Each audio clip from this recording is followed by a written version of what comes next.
ಸ್ನೇಹಿತರೆ ನಮಸ್ಕಾರ. Big boss ಮನೆಯ ಸೀಸನ್ 11 ಇನ್ನೇನು ಹೆಚ್ಚು ದಿನಗಳ ಆಟ ಬಾಕಿ ಉಳಿಸ್ಕೊಂಡಿಲ್ಲ. ಇನ್ನೇನು 3-4 ದಿನಗಳಲ್ಲಿ ಈ ಆಟ ಮುಗ್ದು ಹೋಗುತ್ತೆ. ಬಿಗ್ ಬಾಸ್ ಸೀಸನ್ 11ರ ವಿನ್ನರ್ ಯಾರು ಅನ್ನೋದು ಕೂಡ ಗೊತ್ತಾಗುತ್ತೆ. ಈಗ ರೇಸ್ನಲ್ಲಿ 6 ಜನ ಇದ್ದಾರೆ. ಈ 6 ಜನದಲ್ಲಿ ಒಬ್ಬರು ಈ ವಾರ ಆರಂಭದಲ್ಲೇ ಅಂದರೆ ಇನ್ನೇನು ಫೈನಲ್ ಎಪಿಸೋಡ್ಗಳು ಶುರು ಆಗುತ್ತೆ ನೋಡಿ, ಶನಿವಾರ ಮತ್ತು ಭಾನುವಾರ, ಶನಿವಾರ ಅಥವಾ ಶುಕ್ರವಾರ ಅಥವಾ ಶನಿವಾರ ಯಾರಾದರೂ ಒಬ್ಬರು ಹೊರಗಡೆ ಹೋಗಲೇಬೇಕಾಗುತ್ತೆ. ಅಲ್ಲಿಗೆ 5 ಜನ ಉಳಿತಾರೆ. ನಂತರ ಈ 5ರಲ್ಲಿ ಯಾರು ಬಿಗ್ ಬಾಸ್ ಫೈನಲಿಸ್ಟು, ಟಾಪ್ 5 ಯಾರು, ಅದಾದ ಬಳಿಕ ಟಾಪ್ 3 ಯಾರು, ಅದಾದ ಬಳಿಕ ವಿನ್ನರ್ ಯಾರು, ಇದು ಗೊತ್ತಾಗುತ್ತೆ. ರೇಸ್ನಲ್ಲಿ ಮುಂಚೂಣಿಯಲ್ಲಿರೋದು ಯಾರು ಹೇಳಿ? ಅದು ಒನ್ ಆ್ಯಂಡ್ ಓನ್ಲಿ ಹನುಮಂತ ಈ ಬಾರಿಯ ಬಿಗ್ ಬಾಸ್ ವಿನ್ನಿಂಗ್ ರೇಸ್ನಲ್ಲಿ ಮುಂಚೂಣಿಯಲ್ಲಿದ್ದಾನೆ. ಆದರೆ ಹನುಮಂತ ಬಿಗ್ ಬಾಸ್ ಟ್ರೋಫಿಯನ್ನು ಗೆಲ್ಲಬಹುದಾ? ಇದರ ಬಗ್ಗೆ ಒಬ್ಬರು ಗುರೂಜಿಯವರು ಬಿಗ್ ಬಾಸ್ ಮನೆ ಒಳಗಡೆ ಬಂದು ಒಂದು ಭವಿಷ್ಯವನ್ನು ನೋಡ್ತಿದ್ದಾರೆ. ಆ ಗುರೂಜಿ ಬೇರೆ ಯಾರೋ ಅಲ್ಲ, ಇದೇ ಕಲರ್ಸ್ ವಾಹಿನಿಯಲ್ಲಿ ಮಹರ್ಷಿ ದರ್ಶನದ ಮೂಲಕ ಪ್ರಖ್ಯಾತಿಯನ್ನು ಪಡೆದಿರುವಂತಹ ಶ್ರೀ ವಿದ್ಯಾಶಂಕರಾನಂದ ಸರಸ್ವತಿ ಗುರೂಜಿಯವರು. ಇವರು ಬಿಗ್ ಬಾಸ್ ಮನೆಯ ಒಳಗಡೆ ಬಂದಿರೋದು ಮಾತ್ರವಲ್ಲದೆ ಬಿಗ್ ಬಾಸ್ ಮನೆಯ ಸ್ಪರ್ಧಿಗಳ ಭವಿಷ್ಯವಾಣಿಯನ್ನು ಹೇಳ್ತಾ ಹೋಗಿದ್ದಾರೆ. ಅದರಲ್ಲಿ ಪ್ರಮುಖವಾಗಿ ಇದೇ ಹನುಮಂತನ ಬಗ್ಗೆ ಒಂದಷ್ಟು ಅಚ್ಚರಿಯ ಭವಿಷ್ಯವಾಣಿಯನ್ನೇ ಹೇಳಿದ್ದಾರೆ. ಈ ಭವಿಷ್ಯವಾಣಿಯ ಮಾತುಗಳನ್ನು ಕೇಳಿ ಸ್ವತಃ ಹನುಮಂತ ಕೂಡ ಅಚ್ಚರಿಗೊಂಡಿದ್ದು, ಇದರ ಜೊತೆಗೆ ಇನ್ನುಳಿದಂಥ ಸ್ಪರ್ಧಿಗಳು ಕೂಡ ಅಚ್ಚರಿಗೊಂಡಿದ್ದಾರೆ. ಅಬ್ಬಾ, ಹನುಮಂತನಿಗೆ ಹೀಗೆ ಹೇಳಿಬಿಟ್ರಾ ಅಂತೇಳಿ ಈಗ ಹೊರಗಡೆ ಇರೋರು ಕೂಡ ಅಚ್ಚರಿ ಪಡ್ತಿದ್ದಾರೆ, ಒಳಗಡೆ ಇರೋರು ಕೂಡ ಅಚ್ಚರಿಯನ್ನು ಪಟ್ಟಿದ್ದಾರೆ. ಹಾಗಾದರೆ ಶ್ರೀ ವಿದ್ಯಾಶಂಕರಾನಂದ ಸರಸ್ವತಿ ಗುರೂಜಿಯವರು ಹನುಮಂತನ ಬಗ್ಗೆ ಹೇಳಿದಂಥ ಭವಿಷ್ಯವಾಣಿ ಏನು? ಹನುಮಂತನ ಗೆಲುವಿನ ಬಗ್ಗೆ ಹೇಳಿದ್ದೇನು? ಹನುಮಂತನ ಬಗ್ಗೆ ಒಂದಷ್ಟು ಪ್ರಶ್ನೆಗಳನ್ನು ಎತ್ತಿದ್ಯಾಕೆ? ಎಲ್ಲವನ್ನು ಕೂಡ ನಿಮ್ಮ ಮುಂದೆ ಇಡ್ತಾ ಹೋಗ್ತೀನಿ. ಅದಕ್ಕಿಂತ ಮುಂಚೆ ನೀವು ಇನ್ನೂ ಕೂಡ ನಮ್ಮ ಚಾನಲನ್ನು ಸಬ್ಸ್ಕ್ರೈಬ್ ಮಾಡಿಲ್ಲ ಅಂದರೆ ದಯವಿಟ್ಟು ಕೂಡಲೇ ಸಬ್ಸ್ಕ್ರೈಬ್ ಮಾಡಿ ಸ್ನೇಹಿತರೆ. ಹನುಮಂತ ಬಿಗ್ ಬಾಸ್ ಮನೆಯ ಒಬ್ಬ ಪಾಪ್ಯುಲರ್ ಆಟಗಾರ. ಹನುಮಂತ ಬಿಗ್ ಬಾಸ್ ಮನೆಯ ಟ್ರೋಫಿಯನ್ನು ಗೆಲ್ಲುವಂತಹ ಸ್ಪರ್ಧಿಯು ಅನ್ನೋ ರೀತಿಯಲ್ಲಿ ಬಿಂಬಿತವಾಗ್ತಿರುವಂತಹ ಆಟಗಾರ. ಇದೇ ಹನುಮಂತು ಬಿಗ್ ಬಾಸ್ ಸೀಸನ್ 11ಕ್ಕೆ ಕಾಲಿಟ್ಟಂತಹ ದಿನದಿಂದ ಇಲ್ಲಿವರೆಗೂ ಕೂಡ ಸಿಕ್ಕಾಪಟ್ಟೆ ಕ್ರೇಜನ್ನು ಸೃಷ್ಟಿ ಮಾಡಿದ್ದಾನೆ. ಇದೇ ಸಂದರ್ಭದಲ್ಲಿ ಈಗ ಫೈನಲ್ಗೆ ಕ್ಷಣಗಣನೆ ಶುರುವಾಗಿದೆ, ದಿನಗಣನೆ ಆರಂಭ ಆಗಿದೆ. ಹೀಗಿರುವಾಗ ಈ ಫೈನಲಲ್ಲಿ ಯಾರು ಗೆಲ್ತಾರೆ, ಯಾರು ಸೋಲ್ತಾರೆ, ಯಾರು ಕಪ್ ಹಿಡಿತಾರೆ, ಹೀಗೆ ಸಾಕಷ್ಟು ಪ್ರಶ್ನೆಗಳಿದ್ದಾವೆ. ಈ ಎಲ್ಲ ಪ್ರಶ್ನೆಗಳಿಗೂ ಕೂಡ ಉತ್ತರವನ್ನು ಹುಡುಕ್ತಾ ಜೊತೆಗೆ ಮುಂದಿನ ಬದುಕು ಹೇಗಿರ್ತದೆ, ಈಗ ಫೈನಲಿಸ್ಟ್ಗಳಾಗಿರುವಂತಹವರ ಮುಂದಿನ ಬದುಕು ಹೇಗಿರುತ್ತೆ ಅನ್ನೋದನ್ನು ಹೇಳೋದಕ್ಕೆ ಇದೇ ಕಲರ್ಸ್ ವಾಹಿನಿಯಲ್ಲಿ ಮಹರ್ಷಿ ದರ್ಶನದ ಕಾರ್ಯಕ್ರಮದ ಮೂಲಕ ಪಾಪ್ಯುಲಾರಿಟಿಯನ್ನು ಪಡೆದಿರುವಂಥ ಶ್ರೀ ವಿದ್ಯಾಶಂಕರಾನಂದ ಸರಸ್ವತಿ ಗುರೂಜಿಯವರು ಆಗಮಿಸ್ತಾರೆ.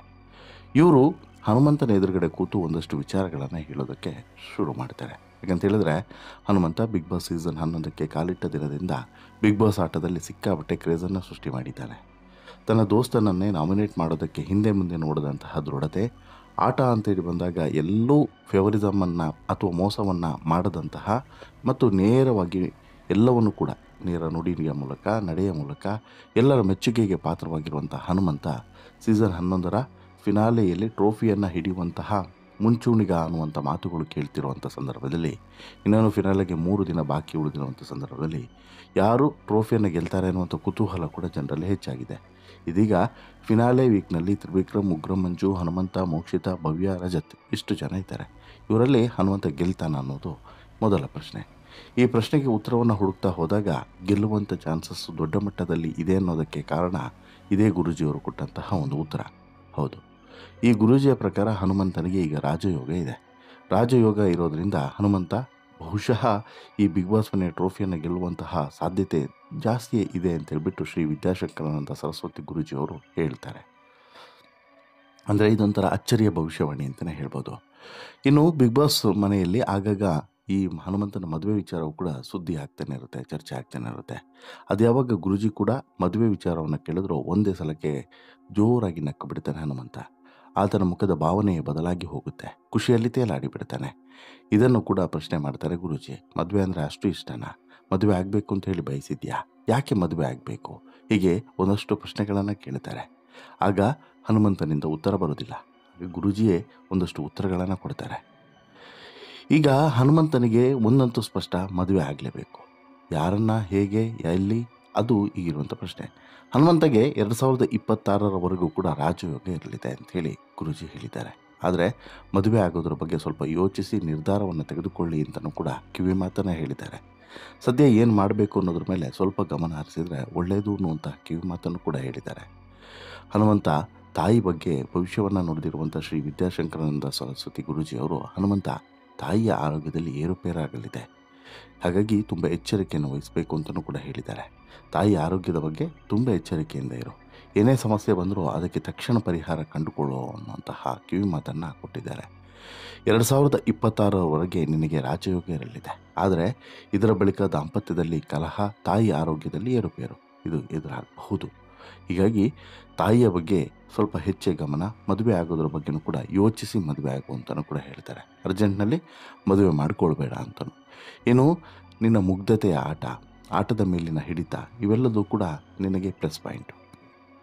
ಹಾಗೆಯೇ ನೀನು ಮನಸ್ಸಿನಲ್ಲಿ ಅಂದ್ಕೊಳ್ಳೋದೇ ಒಂದು, ಎದುರುಗಡೆ ಹೇಳೋದೇ ಒಂದು. ನಿನಗೆ ಮನಸ್ಸಿನಲ್ಲಿ ವ್ಯಕ್ತವಾಗ್ತಿರುವಂಥ ಭಾವನೆಯನ್ನು ಬಾಯಲ್ಲಿ ಹೇಳೋದಕ್ಕೆ ಇಷ್ಟ ಆಗೋದಿಲ್ಲ. ಅಪ್ಪನನ್ನು ಚೆನ್ನಾಗಿ ನೋಡ್ಕೊಂಡು ಹೋಗಬೇಕು ಅನ್ನೋದು ನಿನ್ನ ಕನಸು, ಬಟ್ ಅದು ಎಷ್ಟರ ಮಟ್ಟಿಗೆ ಸಾಧ್ಯ ಅದು ಸ್ವಲ್ಪ ನೋಡ್ಕೊ. ಇನ್ನು ಹೊರಗೆ ಹೋದ್ಮೇಲೆ ಏನಾಗುತ್ತೆ, ಏನು ಮಾಡಬೇಕು, ಅದು ಪ್ರಮುಖವಾಗಿ ನಿನಗಿರುವಂಥ ಅನುಮಾನ. ನೀನು ಚಂದ್ರ ಮತ್ತು ತಾಯಿ ಈ ಎರಡನ್ನೂ ಕೂಡ ಒಂದೇ ಆ್ಯಂಗಲಲ್ಲಿ ನೋಡಬೇಕು. ಆಗ ಮಾತ್ರ ನಿನ್ನ ಜೀವನ ಒಂದೇ ಹಳಿಯಲ್ಲಿ ಸಾಗೋದಕ್ಕೆ ಸಾಧ್ಯ. ಈ ವರ್ಷ ಮದುವೆ ಆಗುತ್ತೆ. 2027ರಿಂದ ದಾಂಪತ್ಯದಲ್ಲಿ ಸ್ವಲ್ಪ ಕಲಹ, ತಾಯಿ ಆರೋಗ್ಯದಲ್ಲಿ ಏರುಪೇರು ಆಗೇ ಆಗುತ್ತೆ. ನಿನ್ನ ಅಂತರಂಗದಲ್ಲೇ ಬೇರೆ ಇದೆ, ಬಹಿರಂಗದಲ್ಲೇ ಬೇರೆ ಇದೆ. ಒಳಗೆ ಒಂದು ಹೊರಗೆ ಒಂದು ಮಾತನಾಡ್ತೀಯ. ಜೊತೆಗೆ ನೀನು ಅಂದ್ಕೊಂಡಾಗೆ ಬದುಕೋದಕ್ಕೆ ಅಂದ್ಕೊಳ್ಳೋ ಸಾಧ್ಯವೇ ಇಲ್ಲ. ಬೇರೆಯದೇ ರೀತಿಯಲ್ಲಿ ಬದುಕ್ತಾ ಇದ್ದೀಯ. ಇದನ್ನು ಬಿಟ್ಟುಬಿಡು. ಆದಷ್ಟು ಅಂದ್ಕೊಂಡ ರೀತಿಯಲ್ಲಿ ಬದುಕೋದಕ್ಕೆ ಕಲಿ. ಮನಸ್ಸಿನ ಒಳಗೆ ಇರೋದನ್ನು ಹೊರಗಡೆ ಹೇಳೋದಕ್ಕೆ ಸಿಕ್ಕಾಪಟ್ಟೆ ಆಲೋಚನೆ ಮಾಡ್ತೀಯ. ಎಲ್ಲವನ್ನು ಕೂಡ ಗುಟ್ಟಾಗಿ ಇಟ್ಕೊಳ್ತೀಯ. ಅದು ಒಳ್ಳೆಯದಲ್ಲ ಅನ್ನುವಂತಹ ಮಾತನ್ನು ಕೂಡ ಇಲ್ಲಿ ಗುರೂಜಿ ಹೇಳಿದ್ದಾರೆ. ಜೊತೆಗೆ ಹನುಮಂತ ಎಲ್ಲೆಲ್ಲಿ ತಪ್ಪನ್ನು ಮಾಡಿದ್ದಾನೆ, ಎಲ್ಲೆಲ್ಲಿ ಸರಿ ಮಾಡ್ತಾ ಹೋಗ್ತಾ ಇದ್ದಾನೆ, ಎಲ್ಲಿ ಸರಿಪಡಿಸ್ಕೊಳ್ಬೇಕು, ಇದನ್ನು ಕೂಡ ಗುರೂಜಿ ಇಂಡೈರೆಕ್ಟಾಗಿ ಹೇಳಿದ್ದಾರೆ ಅಂತಲೇ ಹೇಳ್ಬೋದು. ಇನ್ನು ಹನುಮಂತನ ಮುಗ್ಧತೆಯ ಆಟದ ಮೇಲಿನ ಹಿಡಿತ ಅದು ಕಂಪ್ಲೀಟ್ ಆದಂಥ ಹಿಡಿತ.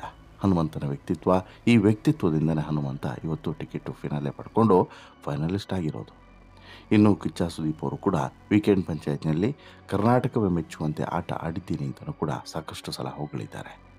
ಸುಖ ಸುಮ್ಮನೆ ವಾದ ಇಷ್ಟವಿಲ್ಲ. ಈ ವಿಚಾರದಲ್ಲಿ ಹನುಮಂತನ ಗುಣ ನನ್ನಲ್ಲೂ ಇದೆ.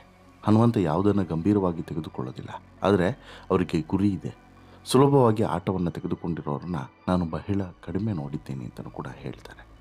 ಹಾಗೆಯೇ ಹನುಮಂತ ಎಲ್ಲೋ ಒಂದು ಕಡೆ ರಾಜಯೋಗವೂ ಕೂಡ ಇರೋದ್ರಿಂದ ಈ ಬಾರಿಯ ಟ್ರೋಫಿಯನ್ನು ಗೆದ್ದು ಬಿಡ್ತಾನೆ ಅನ್ನುವಂಥ ಪ್ರಶ್ನೆಯೂ ಕೂಡ ಇದೆ. ಅಟ್ ದಿ ಸೇಮ್ ಟೈಮ್ ಒಂದು ತಿಳ್ಕೊಳ್ಳಿ, ಕಳೆದ ಸೀಸನ್ನಲ್ಲಿ ವಿನಯ್ಗೂ ಕೂಡ ಹೀಗೆ ಹೇಳಿದರು, ರಾಜಯೋಗ ಇದೆ ವಿನಯ್ಗೆ ಅಂತೇಳಿ. ಕೊನೆಗೆ ಕಪ್ ಗೆದ್ದಿದ್ದು ಕಾರ್ತಿಕ್. ಹಾಗಾಗಿ ಇದು ರಾಜಯೋಗ ಇದೆ ಅಂದ ತಕ್ಷಣ ಹನುಮಂತ ಕಪ್ ಗೆಲ್ತಾನೆ ಅಂತೇಳಿ ಹೇಳೋದಕ್ಕೆ ಅಸಾಧ್ಯ ಅನ್ನೋದನ್ನು ಕೂಡ ಹೇಳಲೇಬೇಕು. ಸುಳ್ಳು ಹೇಳೋಕ್ಕೆ ಸಾಧ್ಯವೇ ಇಲ್ಲಲ್ಲ ನಾವಂತೂ. ನೋಡಿ, ಏನೇ ಇದ್ರೂ ಕೂಡ ಇವೆಲ್ಲದೂ ಕೂಡ ನಂಬಿಕೆಯ ವಿಚಾರ. ಈ ಭವಿಷ್ಯ, ಜ್ಯೋತಿಷ್ಯ, ಕಾಲಜ್ಞಾನ ಇವೆಲ್ಲವೂ ಕೂಡ ನಂಬಿಕೆ ವಿಚಾರ.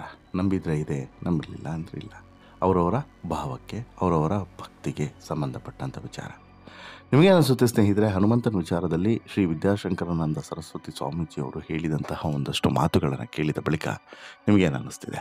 ದಯವಿಟ್ಟು ನಿಮ್ಮ ಅಭಿಪ್ರಾಯವನ್ನು ಕಮೆಂಟ್ ಮಾಡಿ ತಿಳಿಸಿ.